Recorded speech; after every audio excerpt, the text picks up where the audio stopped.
Jadi waktu dan tempat saya akan persilakan kepada Pak Jeffrey untuk memperlengkapi kami semua dengan firman Tuhan. Oke. Selamat sore semuanya, rekan-rekan pemuda GPBB. Senang bisa bertemu kembali ya lewat online semacam ini. Terima kasih kepada teman-teman pemuda yang sudah mengupayakan, mendoakan, mempersiapkan dengan baik. Saya sangat berharap bahwa kita semua, walaupun sebagian masih mesti kerja di rumah atau studi di rumah, tetapi masih tetap bersemangat ya untuk menjalani kondisi yang buat semua juga memang tidak mudah hal ini ya.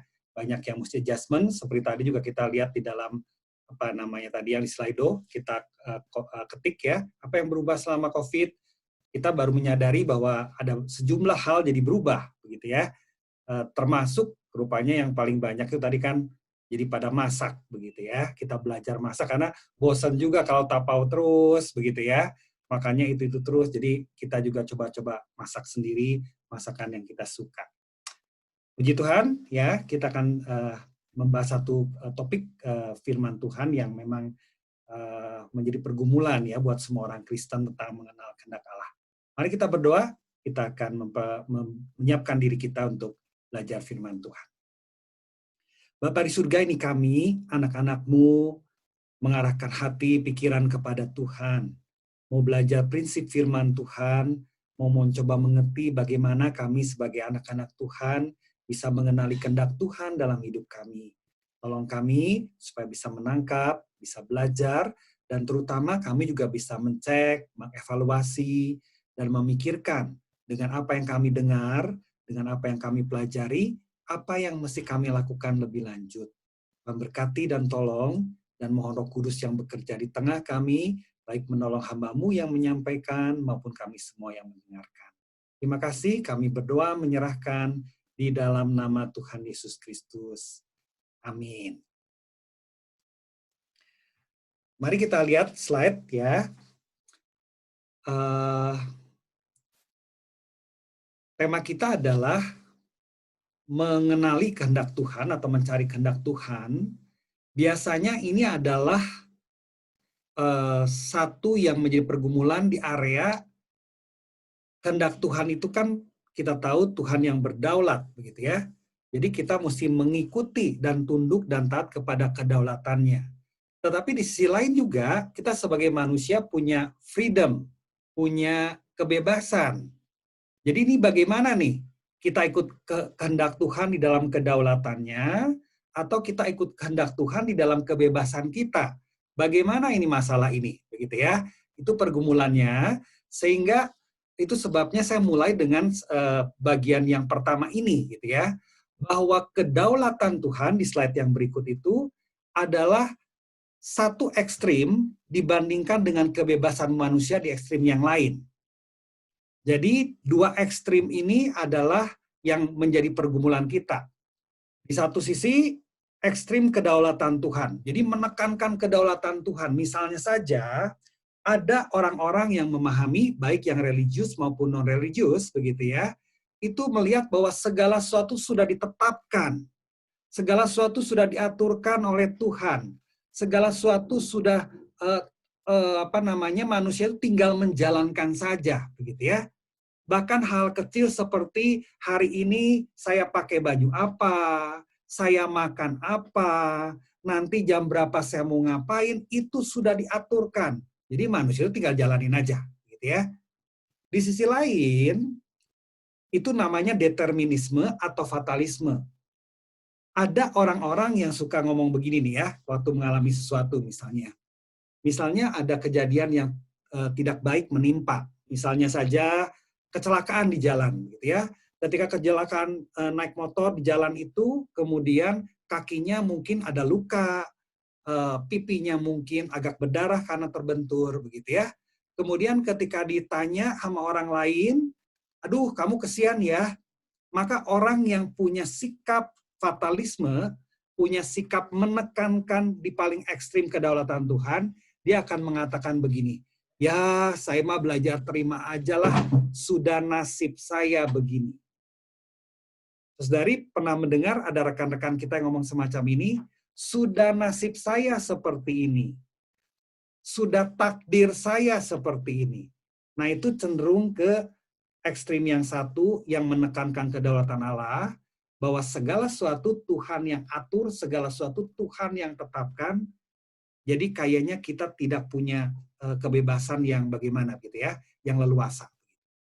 Tetapi di sisi lain, ada ekstrim yang kedua, yaitu yang sangat menekankan kebebasan manusia. Biasanya filosofinya adalah karena memandang Tuhan itu dengan cara pandang deisme. Mungkin orang tuh percaya Allah tuh mencipta. Ada Allah yang menciptakan alam semesta, ada Allah yang mungkin menciptakan diri kita, bisa meyakini hal itu. Tetapi di dalam pemahaman deisme, Allah tidak lagi melakukan sesuatu. Begitu Allah mencipta, selesai tugasnya. Jadi manusia terserah mau ngapain, manusia yang bebas menentukan, manusia ngatur. Allah tidak turut campur lagi dalam kehidupan ciptaannya. Terserah, begitu ya. Nah, dengan demikian kebebasan manusia jadi sepertinya sebebas-bebasnya. Mau menentukan pakai baju apa, makan apa, berteman dengan siapa, sampai kepada hal-hal besar, mau studi di mana, mau bekerja apa, cari teman hidup seperti apa, bebas sebebas-bebasnya. Jadi ada dua ekstrim ini. Nah, bagaimana dengan pandangan kita sebagai orang Kristen? Kita akan lihat ternyata di dalam slide yang berikut, kita akan melihat bahwa baik dimensi kedaulatan Allah maupun dimensi kebebasan manusia, dua-duanya ada dalam Alkitab. Kita lihat pertama dulu ya, contoh Alkitab, contoh ayat Alkitab yang menekankan kedaulatan Allah. Itu diberi tanda bintang, berarti itu yang saya akan bacakan. Ayat pertama dari 2 Tawarik 20 ayat 6. Kemudian bunyi firman Tuhan, "Ya Tuhan, Allah nenek moyang kami, bukankah Engkau Allah di dalam surga? Bukankah Engkau memerintah atas segenap kerajaan? Kuasa dan keperkasaan ada di dalam tangan-Mu, sehingga tidak ada orang yang dapat bertahan melawan Engkau." Dari ayat ini, kita bisa melihat bahwa sangat ditekankan kedaulatan. Tidak ada yang dapat bertahan melawan engkau. Semua ada di dalam pemerintahannya, kuasa dan keperkasaan ada dalam tangan Tuhan. Itu general ya, dalam pemerintahan bangsa-bangsa, dalam pemerintahan dunia pada umumnya. Bahkan juga di dalam menekankan keselamatan, ditekankan kedaulatan Allah. Itu dari Efesus 2 ayat 8 sampai 10. Sebab karena kasih karunia, kamu diselamatkan oleh iman. Itu bukan hasil usahamu, tetapi pemberian Allah. Itu bukan hasil pekerjaanmu, jangan ada orang yang menegakkan diri. Jadi keselamatan kita tuh kasih karunia, pemberian dari Tuhan, bukan hasil usaha kita. Dengan demikian, minim dari 2 ayat ini, dan nanti bisa baca ayat-ayat yang lain, dan banyak lagi ayat lain Alkitab, ayat-ayat Alkitab memperlihatkan ada dimensi di mana Allah yang berdaulat, Allah yang memerintah, Allah yang mempunyai ketetapan, Allah yang berkuasa. Jelas sekali seperti itu. Baik dalam kehidupan sehari-hari, dalam pemerintah bangsa-bangsa, bahkan dalam memberikan anugerah keselamatan. Tetapi dalam slide yang berikut kita melihat contoh ayat Alkitab yang menekankan peranan manusia, tanggung jawab kita sebagai manusia. Misalnya ya, dalam Kejadian 2 ayat 16. Itu kita lihat konteksnya tentu dalam penciptaan. Allah menciptakan manusia, kemudian memberikan perintah seperti ini. Semua pohon dalam taman ini boleh kau makan buahnya dengan bebas. Jadi semua silahkan dimakan. Ada kebebasan. Begitu ya. Kemudian yang kedua, ini sedikit terkait dengan keselamatan. Filipi 2 ayat 12. Hai saudara-saudaraku yang kekasih, kamu senantiasa taat. Karena itu tetaplah kerjakan keselamatanmu dengan takut dan gentar. Bukan saja seperti waktu aku masih hadir, tetapi terlebih pula sekarang waktu aku tidak hadir. Perkataan Paulus mengatakan, tetaplah kerjakan keselamatanmu. Lah, tadi kan katanya anugerah keselamatan diberikan karena kasih karunia, bukan hasil usaha. Tetapi di sini ada dimensi kerjakan keselamatan. Jadi bagaimana ini? Ya. Saudari, saya ingin mengatakan, pada umumnya prinsip Alkitab itu tidak ekstrim, begitu ya. Tidak ekstrimnya satu, tidak ekstrim yang lain, begitu ya. Kalau tadi menekankan kedaulatan, seperti semua itu jadi dimensi kedaulatan saja, meniadakan kebebasan. Atau sebaliknya, menekankan kebebasan saja sehingga meniadakan kedaulatan Tuhan. Kita melihat dari contoh-contoh ayat Alkitab ini, dua dimensi itu ada. Jadi kita mulai nge-sense bahwa rupanya Alkitab mengajarkan ada sejumlah balancing. Ada balancing antara kedaulatan Allah, aspek dan dimensi kedaulatan Allah, tetapi juga ada aspek dan dimensi kebebasan manusia. Kita lihat dalam slide yang berikut, pendulum mestinya ya. Jadi prinsip Alkitab biasanya di tengah, tidak ekstrim kiri atau tidak ekstrim kanan dalam konteks pembahasan kita, tidak ekstrim menekankan kedaulatan Allah, ya karena dimensi juga kebebasan manusia. Jadi mungkin saya akan aman mengatakan kira-kira yang titik-titik itu adalah batas. Selama kita sebagai manusia ada di wilayah batas yang titik-titik, ya mungkin tidak persis di tengah, malah mungkin cenderung seperti saya pribadi kelihatannya agak bandulnya memang cenderung ke kedaulatan Allah sedikit, gitu ya. Tidak persis di tengah, tetapi cenderung mungkin agak geser atau agak lebih mendekat ke kedaulatan Allah sedikit. Tetapi di wilayah itu tidak ekstrim ke kedaulatan Allah, tidak ekstrim ke kebebasan manusia. Jadi ada balancing semacam itu ya. Mari kita akan mendengar penjelasan berdasarkan satu buku dalam slide yang berikut ya. Saya dari waktu cukup masih kuliah mungkin ya, ketemu dengan satu buku yang judulnya Decision Making and the Will of God, a Biblical Alternative to the Traditional View. Ditulis oleh Gary Friesen. Gary Friesen ini menuliskan bukunya berdasarkan tesis S3 teologi ya. Dia itu mengevaluasi, mencari semua buku-buku yang dia tahu tentang bagaimana mengenali kehendak Tuhan. Dari buku-buku yang banyak itu, kemudian dia menyimpulkan, pada umumnya, baik teolog maupun mereka yang menuliskan secara populer, itu mengatakan bahwa traditional view itu adalah bahwa Allah menetapkan satu kehendak tertentu kepada manusia, kepada anak-anak Tuhan. Jadi kalau Jeffrey Hidayat, Tuhan itu sudah membentuk, menetapkan, artinya kan sepertinya menekankan kedaulatan Tuhan. Bahwa Jeffrey Hidayat itu mestinya di dalam kehendak Tuhan itu menjadi seorang hamba Tuhan, rohaniwan. Yang misalnya pembinaan spesialisasinya, yang misalnya begini. Jadi ada kalau istilahnya Gary Friesen itu bullseye gitu ya. Kayak kita main panah begitu, ada titik di tengah yang hitam dari lingkaran-lingkaran yang lain. Nah, kita itu mesti menemukan titik itu dengan tepat. Itu baru namanya mengenali kehendak Tuhan. Itu traditional view. Tetapi Gary Friesen mengkritik hal itu. Dia bukakan banyak sekali ayat Alkitab yang mengatakan bahwa kayaknya di Alkitab tidak seperti itu deh pandangannya. Nah, dia menawarkan alternatif the way of wisdom dalam mengenali kehendak Tuhan. Ya, nah, ini adalah chart tentang kehendak Allah. Menurut Gary Friesen, kehendak Allah itu ada beberapa hal ya, dual ya. Yang pertama adalah kehendak Tuhan di dalam kedaulatannya. God's sovereign will begitu ya. Jadi kehendak Tuhan di dalam kedaulatannya atau kehendak kedaulatan Tuhan begitu ya. Jadi ini segala sesuatu yang Tuhan tetapkan yang pasti terjadi, yang harus terjadi, manusia suka atau tidak suka, manusia senang atau tidak senang, manusia tolak atau mengiyakan, taat atau tidak, akan terjadi. Ini di luar kemampuan manusia menolak. Apa itu misalnya?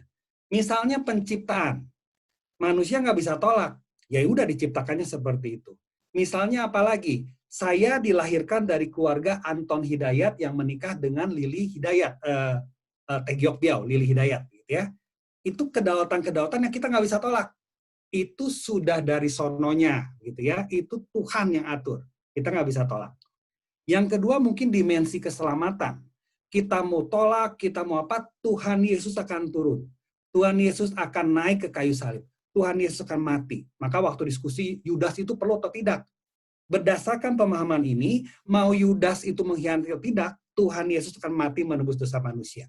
Jadi Yudas cuma salah satu jalan. Kalaupun Yudas tidak melakukan, maka Tuhan Yesus tetap akan mati di kayu salib dan menebus dosa manusia. Itulah dimensi sovereignty will of God, gitu ya. Kehendak Allah yang berdaulat. Kita nggak bisa tolak. Nah, kalau moral wills of God, ya, God's moral will, kehendak moral Tuhan, itu adalah kehendak Tuhan yang kamu ini harus begini. Di dalam Alkitab misalnya, karena keyakinan dasarnya ada tentu Alkitab, gitu ya. Tuhan itu berkehendak di dalam kehendak moral Allah, bahwa kita tuh mesti baik, mesti mengasihi, mesti hormat kepada Tuhan, mesti hormat kepada orang tua, mesti bekerja dengan baik, mesti menjadi pembelajar seumur hidup, dan seterusnya. Itu adalah moral wills of God. Kehendak Tuhan, kehendak moral Tuhan, gitu ya.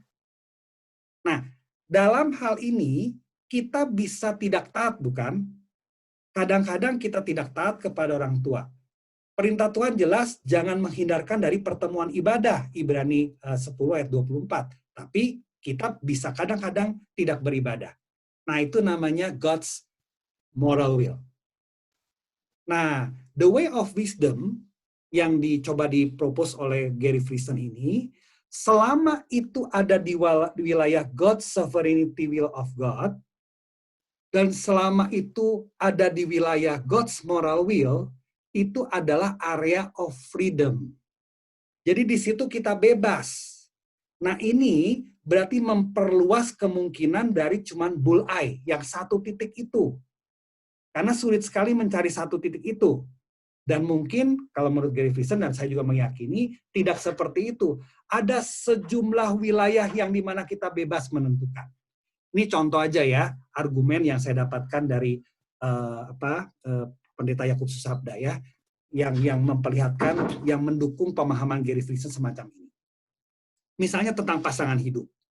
Kalau kita meyakini bahwa pasangan hidup itu ditetapkan dari semula, Jeffrey Hidayat mesti menikah dengan Lili Lelawati. Istri saya namanya Lili Lelawati ya. Itu adalah ketetapan Tuhan. Nah, waktu saya menemukan Lili Lelawati, berteman dengan dia, dan kemudian tumbuh kecintaan saya kepada dia, dan kemudian dia pun sama, dan merespon, nah itu cocok kan? Saya akhirnya menikah dengan Lili Lelawati.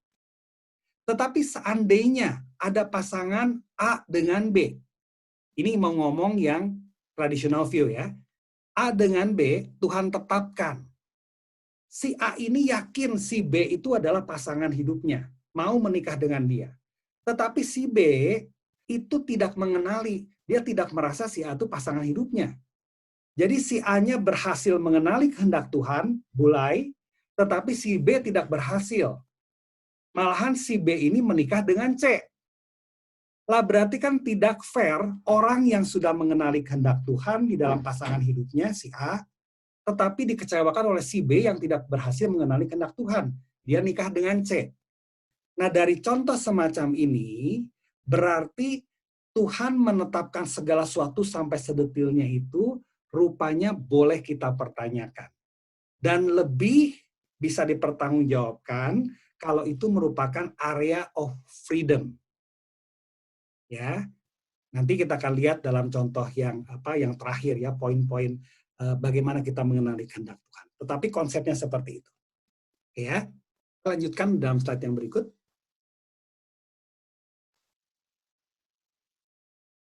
Kita belajar sedikit dari Abraham ya.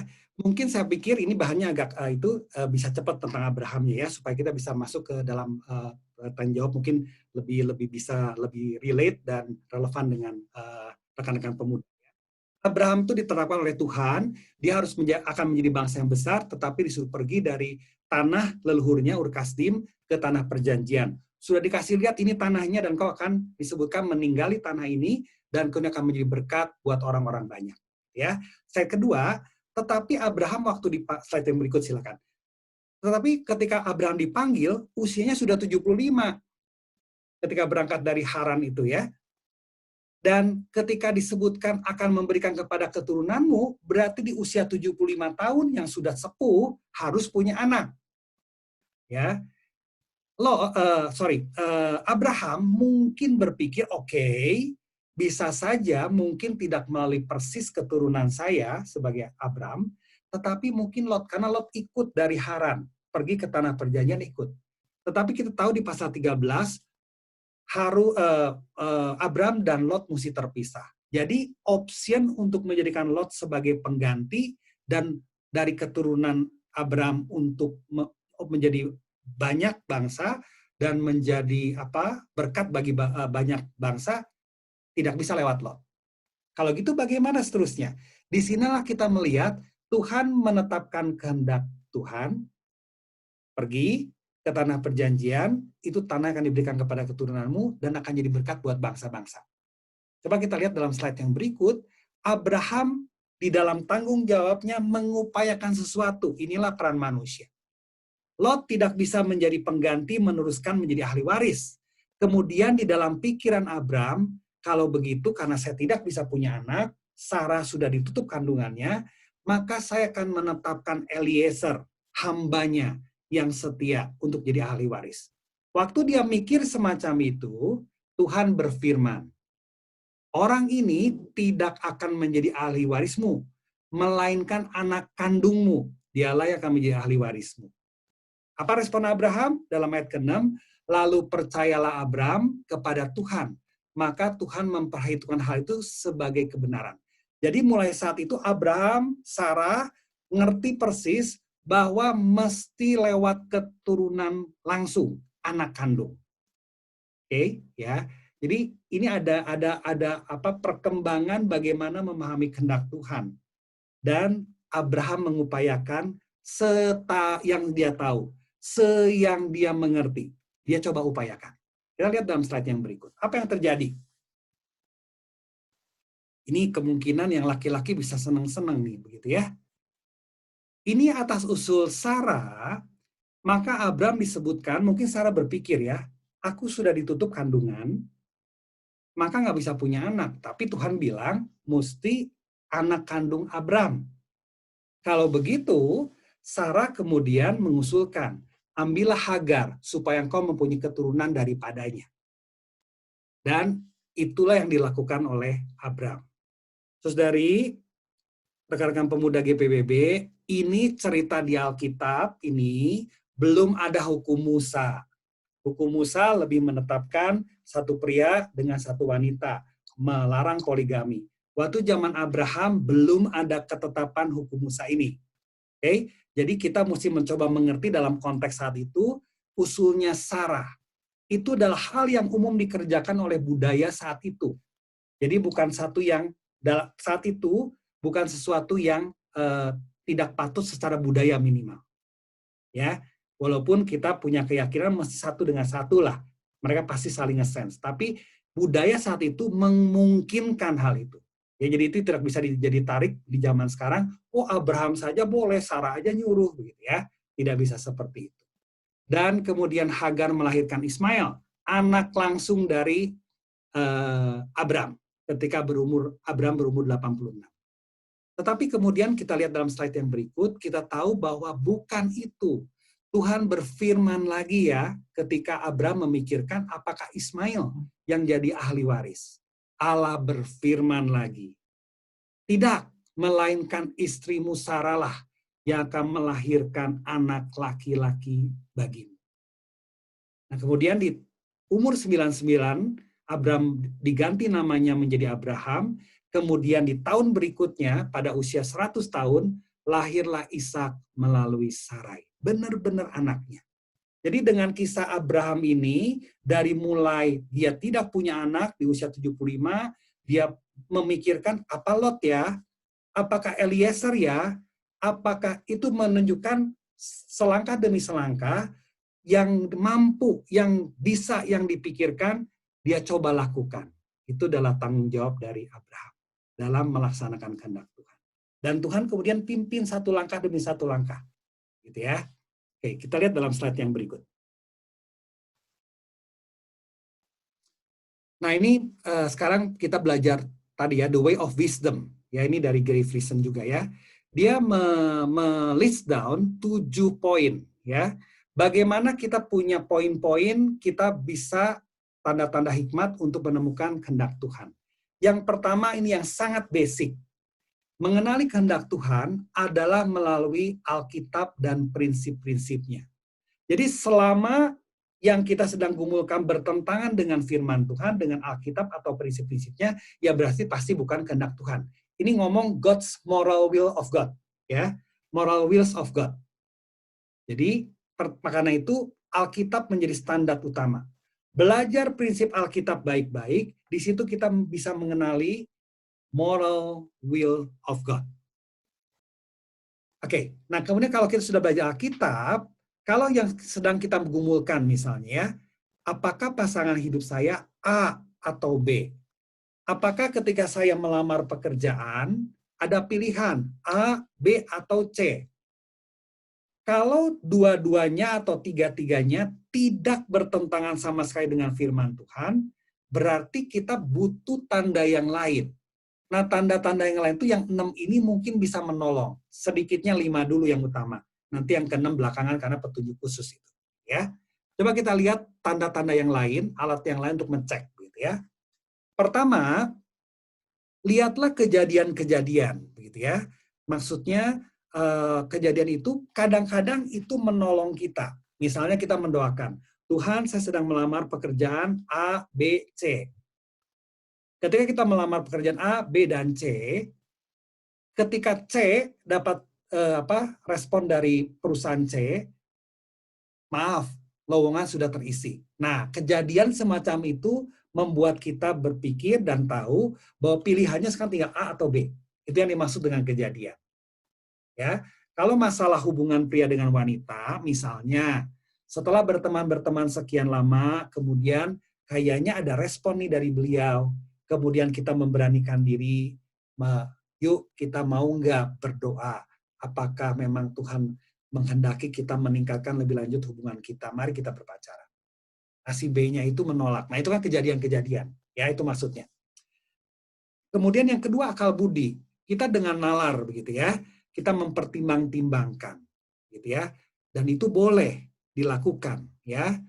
Jadi kalau misalnya ada pilihan mana yang kehendak Tuhan, maka kita biasa melakukan pros and cons, gitu ya. Apa baiknya kalau pilihannya A, apa kelemahannya, apa baiknya pilihan B, apa kelemahannya. Itu namanya proses akal budi. Kita timbang-timbang, kita pikir-pikir. Yang berikutnya, kadang-kadang juga intuisi. Kesan pribadi dari dalam itu juga boleh kita pertimbangkan. Misalnya, begitu ya, waktu kita ke wawancara di tempat kerja, begitu ya, biasanya yang setahu saya nanti akan salah satu pimpinan langsung itu yang mungkin akan atau pimpinan lah, pokoknya kita tahu dia adalah pimpinan juga mewawancara, gitu ya. Nah, kemudian waktu kita datang ke perusahaan itu, kemudian bicara dengan HRD-nya, bicara dengan nanti mungkin jadi pimpinan kita, baik langsung maupun tidak langsung, maka kita nge-sense kan ya, kok kayaknya perusahaan di sini begini ya, kayaknya perusahaan, nah itu boleh dipertimbangkan. Ya, karena ada kesan pribadi dari dalam. Ini beda dengan akal budi, karena kalau akal budi kan nalar.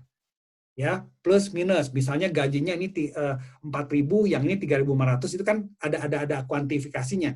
Tapi kalau kesan pribadi dari dalam itu kan sifatnya subjektif, mungkin kadang-kadang menyentuh emosional, kadang-kadang kedekatan hal tertentu, ya, kecocokan hal tertentu. Jadi ini agak sulit dijelaskan, tapi ada kesan dari dalam dan itu boleh dipertimbangkan.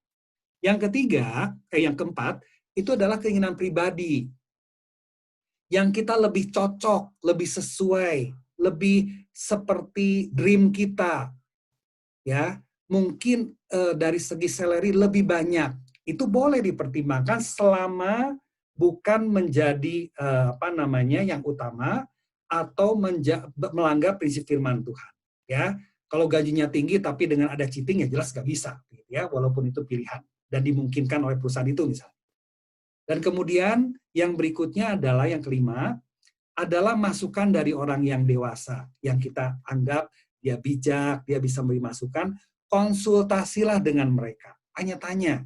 Mungkin kalau lagi cari kerja, tanya-tanya bidang-bidang ke orang yang sudah kerja di bidang itu. Kalau kerja seperti ini bagaimana sih, dan seterusnya. ya. Jadi minta masukan, dengan demikian kan menambah wawasan, mungkin poin-poin yang tadi kita nggak kepikir, karena sifatnya pribadi. Tetapi dari orang lain yang lebih pengalaman, ya, mereka bisa memberi masukan. Dan kita dengarkan untuk kita pertimbangkan lagi. Sekarang poin yang terakhir. Petunjuk khusus ini adalah Gary Friesen sendiri memberikan bracket ya. Ini khusus, saya beri tanda merah, maksudnya begini. Ini adalah sifatnya itu boleh dibilang terkait dengan yang agak supranatural ya. Misalnya merasa mendapat petunjuk dari Tuhan secara khusus. Dari A dengan B kayaknya melalui proses misalnya saat teduh, misalnya waktu mimpi atau apapun, dan saya punya keyakinan yang kuat kayaknya Tuhan mengarahkan saya ke pilihan A atau B. Itu dimungkinkan, tetapi saya ingin mengingatkan bahwa itu adalah pilihan terakhir.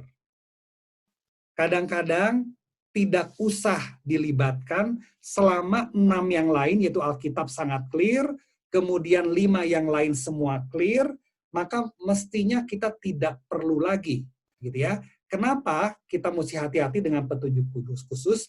Karena ini adalah sifatnya bisa subjektif. Saya membuka bahwa ini bisa intervensi langsung dari Tuhan, saya tidak menutup hal itu, tetapi kita mesti hati-hati karena kadang-kadang bisa subjektif. Nah, karena takut subjektif, maka kita mesti hati-hati. Jadi kita mesti cek yang lain begitu. Ya. Nah, kalau semua yang lain apalagi kemudian kita merasa mendapat pimpinan khusus dari Tuhan, mungkin lebih aman. Jadi makanya ini khusus ini merah ya. Sesuatu yang mesti hati-hati karena sifatnya subjektif, jangan sampai karena kita pengen sesuatu itu kemudian muncul dalam bentuk kayaknya Tuhan memberi petunjuk itu kira-kira. Oke, sekarang saya akan menutup dengan menceritakan satu proses ya, ketika satu orang anak muda datang kepada saya. Anak muda ini sudah pacaran lama, begitu ya. Gak apa-apa nanti sebelum slide ini ya dulu ya. Gak apa-apa, nggak gitu aja nggak apa. Saya cerita dulu. Anak muda datang kepada saya, ya, dia bilang begini. Dia kerja di sebuah, ini di Indonesia konteksnya di Jakarta, dia kerja di sebuah bank asing ya di Indonesia. Kemudian dia disebutkan bahwa dia itu tahun depan akan dipromosikan menjadi kepala cabang di Bali.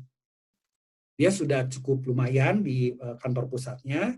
Nah, bagi dia itu nanti berarti promosi itu waktu pindah ke Bali sebagai kepala cabang. Jadi saya tanya dong, kamu mau nggak? Ya mau sih kok, katanya. Karena itu kan berarti kan promosi dan Bali. Dan mungkin bagus juga kan pengalaman di Bali dan segala macam. Terus saya mau, kalau gitu apa masalahnya? Nah, dia itu rupanya sudah menjalin hubungan dengan pacarnya cukup lama.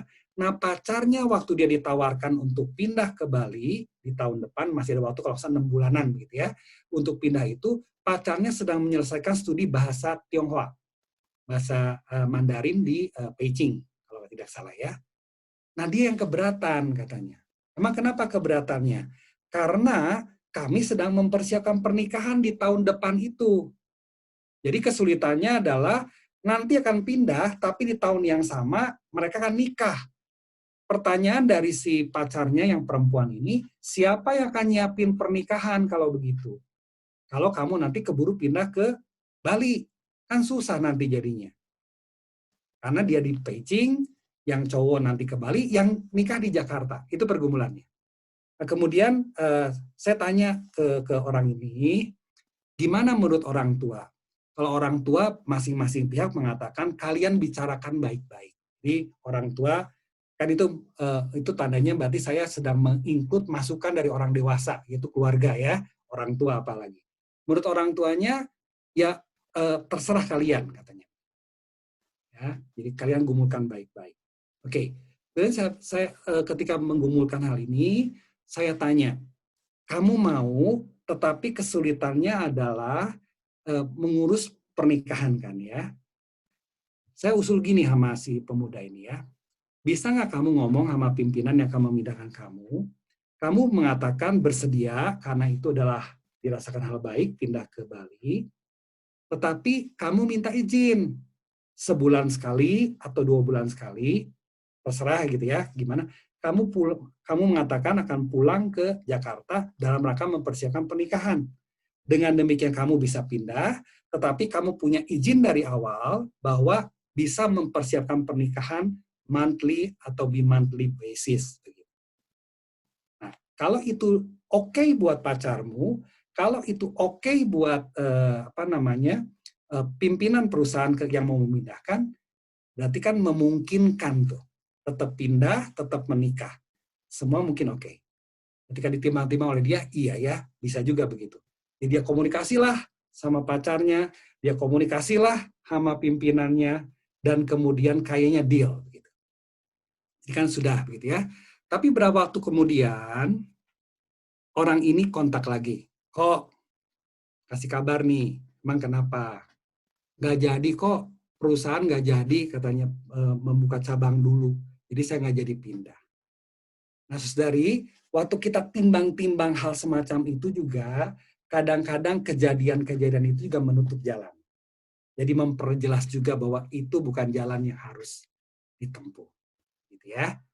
Jadi, tetapi dari situ saya ingin memperlihatkan, selama kita memang memungkinkan, kita timbang-timbang, kita pilih-pilih, kita pilah-pilah, kita gumulkan, kita doakan, kita cek prinsip firman Tuhan, kita dengarkan dari orang dewasa, dan seterusnya. Ya, sambil menunggu. Satu lagi mungkin, kadang-kadang dalam rangka menunggu kejadian ini, adalah tunda mengambil keputusan selama mungkin. Pokoknya tunggu sampai memang harus ngambil keputusan final. Karena kadang-kadang dalam perkembangan ada kejadian-kejadian yang memperjelas pilihan, yang mempersempit pilihan. Jadi kalau saya biasanya, salah satunya adalah tungguin aja. Jangan ngambil keputusan dulu A atau B. Kadang-kadang nanti akan kasih lihat, oh ternyata ada data baru, oh ternyata ada kejadian baru, ternyata ada informasi yang sangat jelas. Sehingga kita lebih gampang pilih A atau B. Kadang-kadang ditunggu saja gitu. Ya. Oke, yang terakhir ini. Ini adalah satu kalimat penting ya yang diungkapkan oleh satu orang pimpinan gereja di dalam slide berikut, silakan. Di dalam slide berikut ini adalah kalimat penting dari Théophane de Reclus. Dia adalah seorang rohaniwan, penulis yang menulis tentang spiritualitas dari gereja Rusia Ortodoks. Dia bilang begini, "The goal of human freedom is not in freedom itself, nor it is in man, but in God. By giving man freedom, God has yielded to man a piece of his divine authority, but with the intention that man himself would voluntarily bring it as a sacrifice to God, a most perfect offering." Jadi kebebasan itu diberikan oleh Tuhan kepada kita untuk menandakan bahwa kita juga seperti Tuhan, karena kita segambar serupa Tuhan, ada sejumlah otoritas. Tetapi tujuannya bukan kita mau sebebas-bebasnya, tetapi supaya kita secara sukarela memberikan diri, memberikan ketaatan sebagai persembahan yang paling sempurna dari kita buat Tuhan. Itu yang saya bisa bagikan pada kesempatan ini. Silakan Stefanus mungkin akan mengaturkan, kelihatannya dari persiapan kita mengaturkan Q&A sessionnya. Terima kasih.